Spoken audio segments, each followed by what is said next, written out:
back into the chair now. Yes, nice and warm and cozy here. Kept it all there good we go. for you. Yeah, yes. well, it's nice that things are kind of quiet in the weather department this morning because the news department has not taken a break since the new year began. It's really true. Oregon's historic doctors and nurses strike entering its fourth day.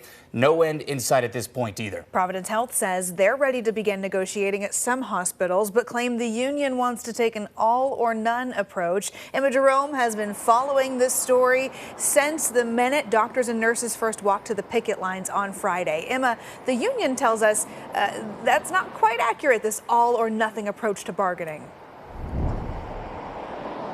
Yeah, it's the tale of two stories between Providence and the union. So Providence says that they're ready to start bargaining with their Medford and Newburgh hospitals. The union telling us they learned about this from the media, not from the hospital.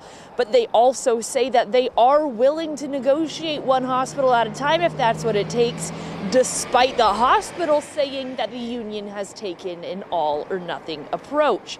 Nurses and doctors from Providence, St. Vincent, where I'm at right now, and some clinics have walked off the job trying to get better pay, staffing, and patient care. And what makes this strike so historic is that doctors have joined those nurses on the picket line and that there is also no end in sight.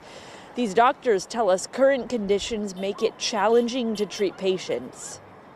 As the only OB hospitalist on call on the floor at this moment, I cannot safely take care of another patient. This affects patients every day. You know, I work nights. Personally, I see all the time patients waiting in the ER for hours. We're talking about even after it's been decided that they do need to be admitted to the hospital. They still spend hours waiting in sometimes stretchers in the hallway. While striking doctors and nurses say they had no choice, Providence says the union is responsible for impacts to patient care. Providence and the union are currently communicating through a federal mediator, but no negotiations have been scheduled. Again, Providence says that they're willing to start those negotiations with Newburgh and Medford hospitals.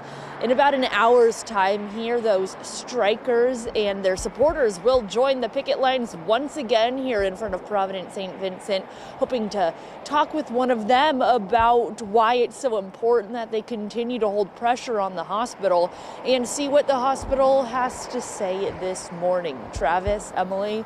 All right, Emma, thank you. Yeah, interesting stuff here in day 4 of this strike. And to learn about how this strike is impacting patient care and to stay on top of the negotiation developments, we, of course, always have that on KOIN.com. You can also download the KOIN 6 News app today as well. Also happening today.